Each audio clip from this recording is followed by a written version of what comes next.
given this talk several different times to different audiences. I have to be very careful as to who I present this to, because there's a vast majority of the population who sadly has no idea who Ferris Bueller is, all right? So when we're talking about Ferris Bueller's Day Off, I'm going to give you a quick recap.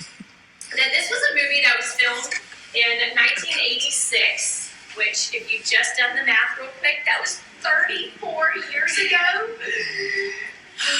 Look at your night cream. We all get it.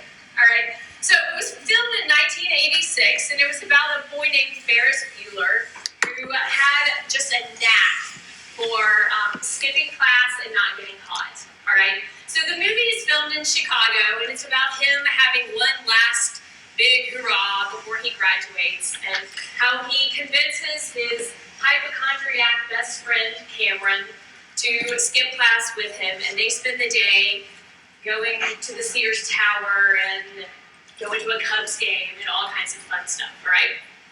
So we're thinking about Ferris Bueller, and I want us to talk about then and now, all right? Like I said, it was filmed in 1986. Well, a really interesting study came out in 2004, all right? And it studied 3 generations of teenagers. And it was in 1976, 1988, and 1999, all right? And what they found was that behavioral problems were pretty stable throughout those decades. What they weren't ready for was that emotional problems, starting in 1986, skyrocketed. They blew up. So the million-dollar question, and I can't tell you how many hours I have fallen into a black hole of the internet trying to figure out what happened in 1986 that would make our emotional issues in our kids go so far up. If you can find it, I'll pay you. The best bet that I have come up with is, in 1986, cable television became so much more prevalent in every home. All right? And so while originally we and our kids were only aware of the things that were going on in our immediate community, thanks to cable television, now we have access to every concern, every issue, everything that's going on in the entire world. So naturally, our anxiety rates are going to be heightened, right? We do know that today anxiety is the most common issue of any other mental health issues, all right? The CDC has reported that 1 out of 20 kids are diagnosed with anxiety. 1 out of 20. And y'all, those are diagnosed with anxiety. How many more are dealing with it that are not even diagnosed with it yet, all right? So what I want us to spend some time with this morning is figuring out, who are these people, all right? Because to me, before we can help our child, first we've got to understand who we're dealing with, all right? So I'm going to talk about a couple of different areas of child development that I think I want you to keep in mind as they're developing. Keep that lens of anxiety in your forefront, all right? So the first one we're going to talk about is the child brain versus the adult brain, all right? So here's the child brain, all right? What we know, if you're a science person, just forgive me, all right? Because I am not a science person, so I'm going to dumb this down a lot, all right? Here's what we know. Originally, we thought that the human brain was formed around puberty, which would be about 13 years old, all right? Which makes sense. You know, in the state of Alabama, a child can go to counseling without parental consent at the age of 14. They can start driving at 15, 16, you know, vote at 19, join the army, drink at 21. Makes sense, right? Any guesses what age the human brain is fully formed? 25. 25. 25 years old. Y'all, how ironic is it that it was the car rental companies that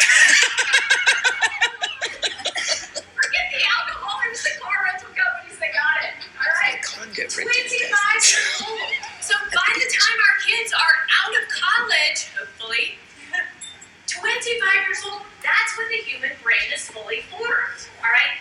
We also know that it's formed from the back to the front, all right? And this front part is called the prefrontal cortex, and it is in charge of what we call the executive functions, all right?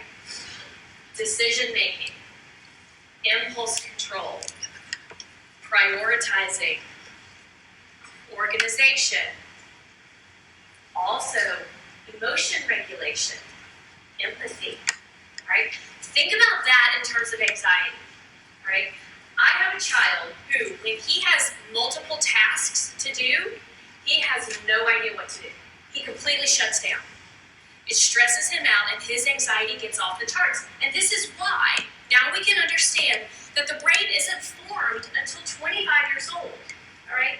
So I tell us this not that it's a crutch, but I do tell us this, that as parents, we have to help our children understand and how to guide them in how to prioritize different things, or how to set up organizational skills or study skills, because they don't have the capacity to do this until much later in life, all right?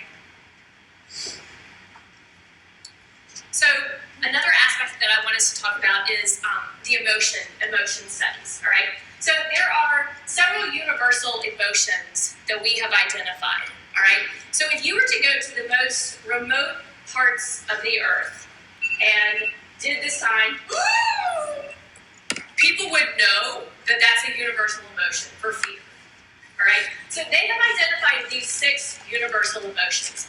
So a really cool study was done at McLean Hospital in Boston, all right? And they took teenagers and they put them in an MRI, and they took adults and they put them in an MRI. And while they were in there, they flashed images to show different emotions.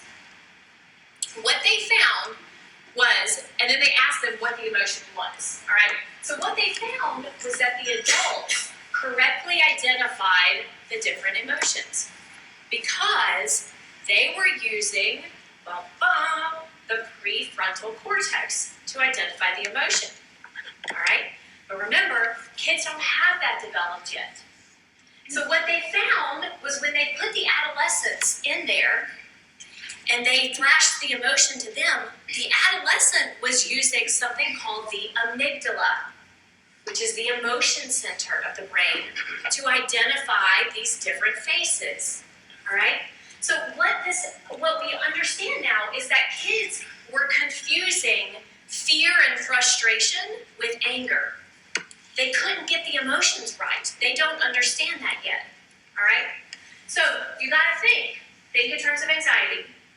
When your child comes home and says, "My teacher hates me," they really believe their teacher hates them. They don't have the capacity to separate the emotions yet, all right? Or when your child, like mine, says, "You hate me," I don't hate you. I'm frustrated with you, right? So helping them understand this in terms of anxiety, that it can be hard because they're not ciphering through what correct emotions are, all right? Now, the next one is the social development piece, all right? So we have to understand, there's a psychologist named Erickson, all right? And he broke down different stages of development. And I'm only going to do the ones that are relevant to us for today. So the ones for us in the elementary age, all right? This is called industry versus inferiority, all right? And what he found is that kids in this elementary age group have to find what he called their industry, right? And their industry is that thing that they're good at. Every child in elementary school has to find something that they're good at. They have to find their industry. Otherwise, they develop this sense of inferiority, all right? Now, it can be babysitting, can be the thing they're good at. It doesn't have to be baseball or school. We can get creative as parents to find the things that kids are good at. But every child has to develop their sense of industry, all right? It's finding is through their accomplishments and through their interactions in this age group. That's what they're doing here, all right? One of the main reasons, one of the many reasons that I love this school system is because of Westway nominations. Oh, well done. All right? And the reason I love this is right here. Because kids in elementary ages, they need to have something that they're good at. And a Westway nomination says, I saw you, you did something good, and I'm proud of that, and I'm going to reward this. All right? Now, think about this in terms of anxiety. If you have a child who is not particularly good at sports or school, doesn't have a ton of friends, maybe not art, they're struggling to find their industry. That's going to be very anxiety-provoking for a child, all right? So they've got to find, we as parents need to help our kids find something that they're good at. And just throwing it out there, it's really helpful to know that having a child who jumps from activity to activity is actually very normal and very healthy, all right? Now, I'm not saying if you commit to something, follow it through, yeah, we all get that, right? But don't freak out if your child wants to play piano and then wants to go to the guitar and then likes bugs. That's okay, all right? Because what they're trying to do without realizing it, they're trying to find their industry. They're naturally trying to find this thing that they can say, I'm good at this. I'm worth this, all right? Now, the next group, and I'm just going to touch on this quickly, but the next group is in that high school age. So we've progressed from industry versus inferiority to then identity versus role confusion. How many of you are around high schoolers? I am. Identity versus role confusion. It makes sense, right? This is the time period where a teenager is trying to figure themselves out, all right? We laughed. Growing up, my dad was a pastor. And I decided that when I was in high school, I was going to be a biker chick. All right? And so I had like all black and really dark makeup. And I was like, yeah, I'm a biker chick. And my dad was like, okay. What they say about preachers' kids is true, just so you know. All right? So it was me trying to find my industry. But this is why teenagers have blue hair and listen to really bad music. And they go through their emo phase and their goth phase. All right? All of this is normal developmental stuff. But if they don't find their industry, they're going to have a harder time progressing through to their identity, all right? See, so these build on each other. So thinking about this in terms of anxiety, all right? Now, if a teenager has a friend who says, I'm going to be emo this week, all right? But they are not really there, that's going to be very anxiety-provoking because they're not in with the different groups. Does that make sense? Because their friends are changing, but they are not necessarily changing, or they are going in different directions, and that in itself can be very, very stressful. All right, real quick. Are y'all big Enneagram people? Anybody? Yeah, some people? Okay, I love the Enneagram too. It's great. But when it comes to anxiety, I'm a Myers-Briggs kind of girl, all right? Myers-Briggs is a personality indicator. All right? And what this does is help us understand the natural personality type of your child. All right? It's broken into 4 different sections. There's introvert and extrovert, which is not necessarily how social they are, but it's where do they get their energy from?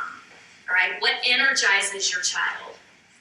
There is sensing and intuition. All right? That's how do they process information. Sensors process information very structured, all right? They are going to like having a bullet point outline when they're in school. They like to have step 1, step 2, step 3. And intuitive is more creative. They're more like, whatever, right? The thought of having that structure is going to make them want to beat their head against the wall, right? That's a personality thing. Thinking and feeling. This is how do you make a decision? All right, are you going to base it on your feelings or your values, how to keep the harmony, how to keep peace, or are you going to base it on your thinking which is your facts, and what's fair, what's right. All right? The last one is judging and perceiving. Judging and perceiving. And this is, how do you like your environment? All right? I tell people, tell me about your car. If there is nothing dirty in your car, if there's no trash in your car, you're probably a judger, which is not judgmental, by the way. However, if there's stuff all over your car and you're okay with that, you're probably a perceiver, right? So judgers like to have a schedule, they like to have order, whereas perceivers like to have open-ended. They want to be spontaneous. They want to go with the flow, all right? All of this is personality type, which is super fun, too, when you want to find out what your Disney princess is and what ice cream flavor you are. We can definitely go through your personality type and find all of those things, all right? Now, I'll come back to that later. Here's the thing. When we take a child's personality type and we apply it to whether it's a family or a classroom family or a teacher or whoever it is, a coach, all right, what we're finding is different personality types do different things in different ways. So if a child, so what we can do is take the personality type. So this is an example of my family. My mom, my dad, my sister, and myself, all right? Do you see the outlier in my family? That would be me, all right? So if you take it as a whole, my family type would be an ISTJ. I am an ENFP, right? To say that I was misunderstood in high school is an understatement, okay? But we can apply this to the classroom too, all right? If we have a classroom who is dominant extroverts, outgoing and social and talkative and that kind of thing, and we have a child who's an introvert, they can tend to get lost in the crowd. They can get overwhelmed, all right? And so that in itself can be very anxiety-provoking for a child. Or, say we have a teacher who is a P, who likes to just kind of go with the flow and see what happens, and every day we're just going to kind of make it work, all right? But we have a child who really wants structure and who needs that. That's going to be anxiety-provoking for a child, all right? So helping us understand our kids a little bit better can help us understand where to go in helping our kids, all right? Now, I just sat down and jotted down a couple things off the top of my head, a couple sources of stress that I hear from adolescents, just one or two, all right? There's a lot going on during this time period. All right, what do we do? How are we going to help these people? All right, now we understand them. Let's take action. What we're going to do is think like a child, act like an adult. Think like a child, act like an adult, all right? When we think like a child, we have to recognize that school is a scary place, all right? Now listen, Miss Hauser, are you in here? Hi. So I was giving a version of this talk to some parents at Crestline Elementary, all right? And Laurie King, the wonderful principal who just retired, was in the room. And I said that school is a scary place. And the principal, Laurie King, jumped up and was like, my school is not a scary place, you can't say that. I am not saying that this school is a scary place, okay? Clarifying this, all right?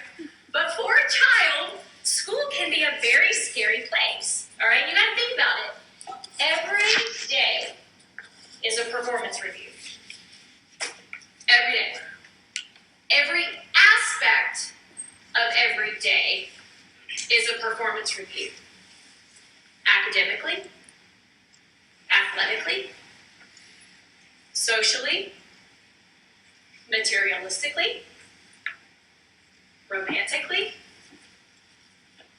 Every aspect of a child's life right now is a performance review. And even with the 24-hour access to our kids' grades, it heightens it even more, all right? Now, y'all, be honest. If your parents had access to your grades at all times, how many of y'all would have been screwed? I totally would have been.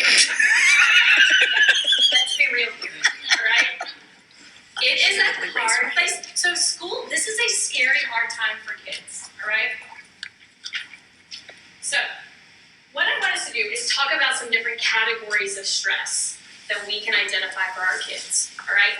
So the first one is new, unfamiliar, and unpredictable situations, all right? What we mean by that is changing schools, maybe a new school, or even a new house. Even things that are good and fun changes, those are very stressful for a child, all right? Changing in the family status, whether it's a divorce or a death, that's a very stressful situation. The second one is unclear expectations, all right? So if a child doesn't understand an assignment that's being asked of them at school, or again, if they're not clicking with their teacher's personality, that's going to be very stressful because that's an unclear expectation to them, all right? At home, I'm so guilty of this, that sometimes I get onto my kids for certain things and then other times I let it slide. That's an unclear expectation that I'm giving my child, all right? They need to have that consistency that if I do this, this will be the consequence every single time, not just some of the time, all right? Also understanding that an unclear expectation can be friends. If they have a friend who one day they're sweet, one day they're hot, one day they're cold, the dramatic friends, right? That's unclear because they don't really know what to expect when they're walking in that day. I see it a lot with coaches too. That sometimes coaches can be a best friend and then other times they are just laying down the law, all right? That's an unclear expectation that's going to be anxiety-provoking for a child. The third one is the fear of failure. Makes sense. We've already talked about the performance reviews, right? But fear of failing, whether it's at school or compared to siblings, that's big. The last one is expecting something unpleasant. Raise your hand if your kids like flu shots. Raise your hand if that's the worst week of the entire school year for your kid. All right? That's expecting something unpleasant. So whether it's wisdom teeth getting taken out or having to go to a place that they don't really want to go or just a flu shot, expecting something unpleasant is a very common source of stress. All right, so we're going to think like a child, right? But we're going to act like an adult. By acting like an adult, the first thing we want to do is try to set up what we call an anxiety ladder for a child, all right? Help them break down each source of stress that they're feeling, all right? Because a lot of times kids, they feel overwhelmed and they don't know exactly why. Whereas if we can create for them an anxiety ladder where we can start and say, okay, this one is ranked at the very top of the ladder. This one is less, all right? What we're going to do as parents is help them start at the bottom of the ladder and then work their way up to tackle it little by little, all right? So what we're helping them see is that we are not going to catastrophize, all right? One of the handouts that we gave, I brought is unhelpful thinking styles, all right? And on that are different ways that when our child is dealing with anxiety, this is what's going on in their brain, all right? So by creating an anxiety ladder for them, we're helping them break it down bit by bit so it's not quite so overwhelming, all right? Okay, let's talk about tomatoes and superheroes. Makes sense. Promise, hang in there with me, all right? So, in understanding anxiety, all right, here's how it works. I want you to think back to kindergarten when you planted a little plant in a tiny cup, right, and you watched it grow, all right? I love this example of anxiety. So, pretend that you have a little tiny seed, all right? And you put it in the ground, and you water it, and you give it sunlight, and you take care of it. What's going to happen? It's going to grow, right? All right, so it gets bigger and bigger, right? So it grows a little bit, and then you water it some more, and you give it some more sunlight, and then you take more care of it, and what happens? It gets bigger and bigger and bigger, right? All right, anxiety works the exact same way. It starts off as this tiny little seed, but the more we focus on it and think about it and worry about it, what happens? It gets bigger and bigger and bigger. So then we have this big tomato plant. And so we're like, whoa, I got all these tomatoes. What am I going to do with it? Oh my goodness, now I got to make spaghetti sauce. And now I got to, all my tomatoes, right? So now I'm going to focus on it even more and think about it even more. And it's gotten bigger and bigger and bigger. And pretty soon, we have this massive mound of tomatoes. And we have no idea what to do with them all. All right? That's how anxiety works. Anxiety feeds on anxiety. Anxiety feeds on anxiety, all right? Now, here's the cool thing. The reverse is also true. That if we put that tiny seed in the ground, all right, and we walk away, that seed is there. It didn't just magically disappear, but eventually, what happens? It dies out.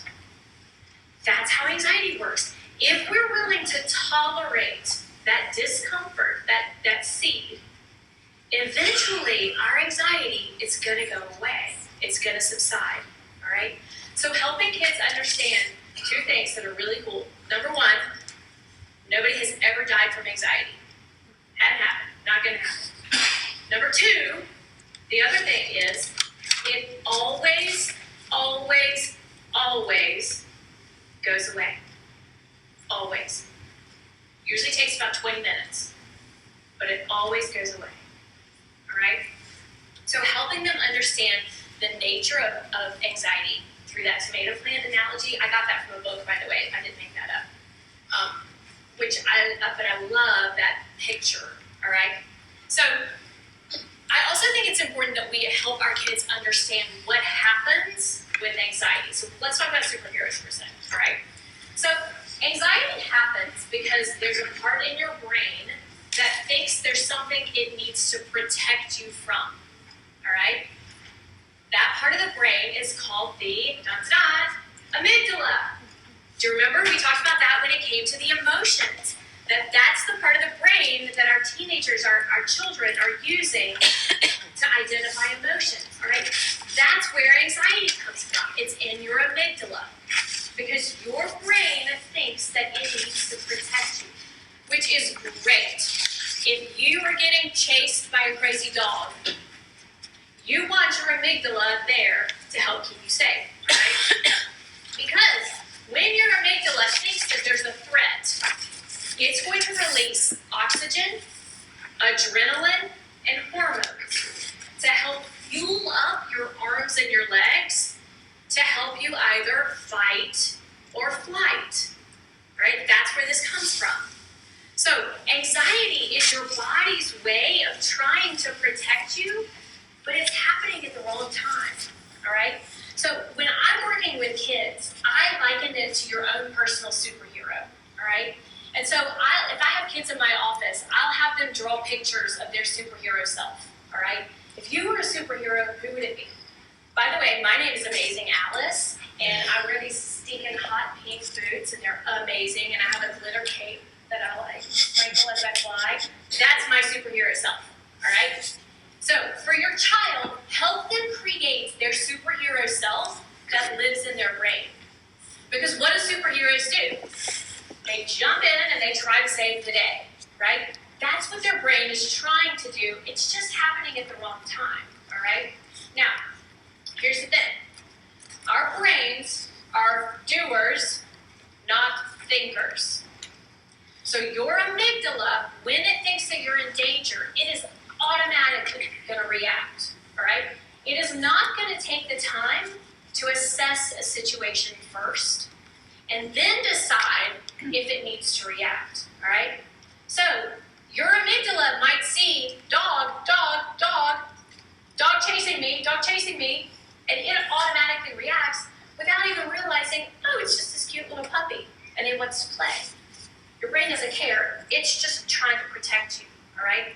Now, when your amygdala shoots off, this is anxiety, right? When your amygdala shoots off adrenaline, oxygen, and hormones to fuel your arms and legs, right?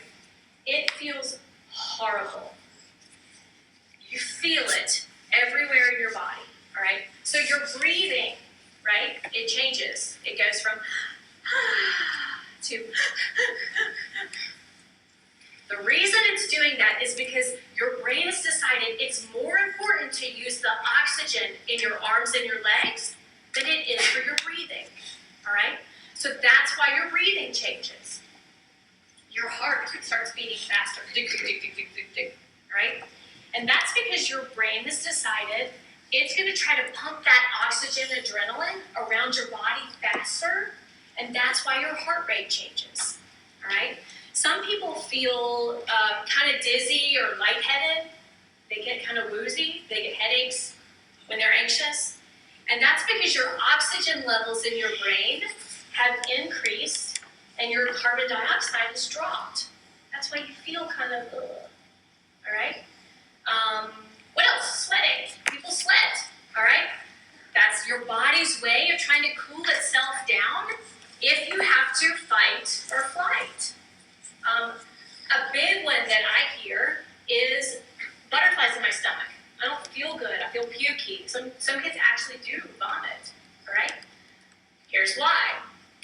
When your superhero self decides that there's something to protect you from, it has decided that it's more important to focus on your arms and your legs than it is to chew up your lunch. So when you're anxious, your digestive system literally shuts off. That's why you feel pukey. All right?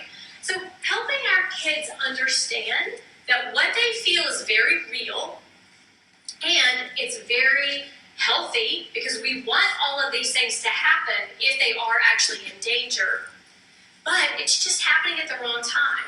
So a lot of times when we can help our kids understand why they're feeling the way they feel, we can help them say, oh, okay, I know why I don't feel good. I know why I feel pukey.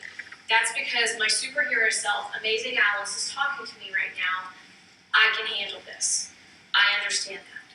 All right? So really helping kids understand the whys behind it. You know, I think about it like a fire alarm that got pulled, but there's just no fire. That's what anxiety is, all right? Now, I also think it's very helpful for us to tell our kids that there are very good things that can happen with anxiety, all right? Some anxiety is very, very beneficial, all right? Athletes thrive on this anxiety, all right? Because it's an adrenaline boost, all right?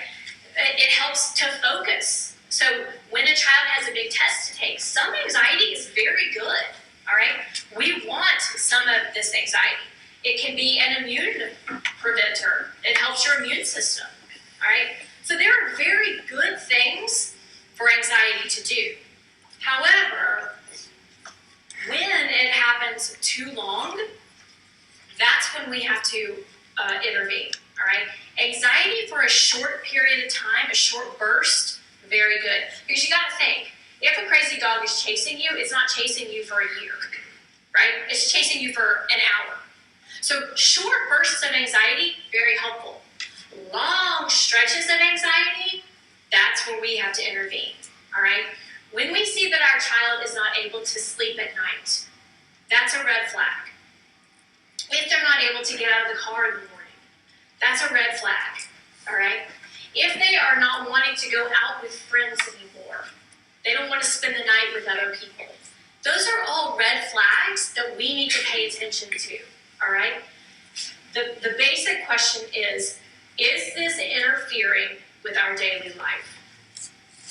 And if you can answer, yes, this is interfering with our daily life, that's when it's time to get some help, all right? So, in order to manage anxiety, we gotta hurry, okay? First, we gotta start with ourselves, all right? We know that anxiety is very much a genetic thing, all right? So, it runs in the family. I also challenge parents to ask yourself what kind of transference. What that means is, what are the things that you're projecting on your child that are really your stuff, all right? I have always had this cowlick in my hair, and it drives me crazy, all right? Sadly, one of my children has developed my cowlick, And I'm like, oh my gosh, like gelling down his hair. Hey, he's 7. He does not care about the cabinet. That's my stuff. All right? What are the things that we are projecting, whether it's body image or popularity? What are the things that are our stuff that we are putting on our kids? All right? We have to ask ourselves. Also, understanding irrational and irrational expectations. It is irrational for me to expect my child to never forget their homework. That's irrational, all right? We forget stuff all the time. So start with ourselves, all right? We're going to focus on integrity and not productivity. So then we're going to move, once we can deal with ourselves, then we're going to focus on our kids, all right? So we're going to normalize it, all right? We've just talked about how anxiety it's a very normal thing, all right? We have to label it. That's what I do with that superhero self, all right? You can call him the worry monster, you can call it Amazing Alice, however you want to, but personify it for a child so they can see that this is something different that they can handle, that this is a conversation that they can have with their brain that can be very, very helpful, all right? We're going to add structure around the anxiety. What this means is set up a time where the child is allowed to worry, all right? So that way, anxiety goes all the time. It shows no mercy, all right? So what we do is set up what we call a worry time, all right? That can be from 4 to 4:30 in the afternoon. And that is the time that we have decided that our child is allowed to worry. And they can worry the snot out of everything. And we can sit there with them and we can be like, yes, that would be horrible. Oh my gosh, yes, let's worry about it. That would be terrible, right? So we're giving them the opportunity to worry, but at 4:30, we're done, all right? And if they worry about something after that, that's fine. They need to go write it down and put it in what we call a worry box. It could be a drawer, it could be a shoebox, but you as the parent are not going to listen to worries anymore outside of that worry time. So do you see how we put some structure around it?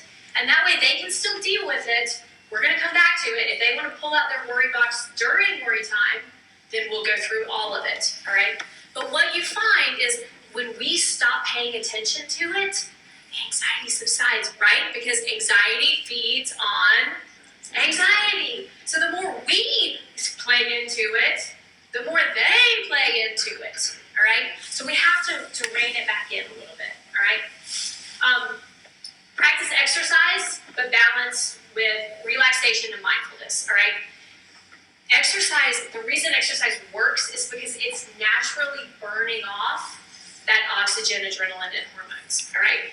Nobody is stressed when they're in the middle of a soccer game. Now, they may be stressed leading up to it, but when they're running around, you're burning off all that stuff. So that's why it's not stressful anymore, all right? Or they feel better after they have exercised. That's why exercise for somebody who struggles with anxiety is a must. However, we got to balance it with relaxation, all right? This is why Ferris Bueller needed a day off, all right? Relaxation, help them understand that breathing. Okay, I don't have time for that. So I was going to teach you a breathing thing. That's okay. So helping them understand their breathing techniques and getting back into a regulated system where their oxygen is normalizing throughout the body, all right? These are techniques we can use. This is that worksheet I gave you. All right. We know that anxiety, all anxiety is a good emotion that's gone bad. All right? It's a good emotion that's gone bad. The Greek root of the word worry is translated to be divided. Interesting, huh? Worry is translated in the Greek to be divided. And when we are worried, we are anxious about what we have to do today versus what we have to do tomorrow, or what we have today that we're afraid we're going to lose tomorrow. Do you see that? It's a divided brain. And what we have to do is come back to what we have and recognize that anxiety is a good thing, but it's got to be put in the right terms, all right? There's a difference in concern, because concern is acting out of wisdom. Anxiety is acting out of fear. There's a big difference there, all right? So I think that we can learn a few things from Ferris. Learn to take our own day off, all right? Y'all, thank you so much for letting me come.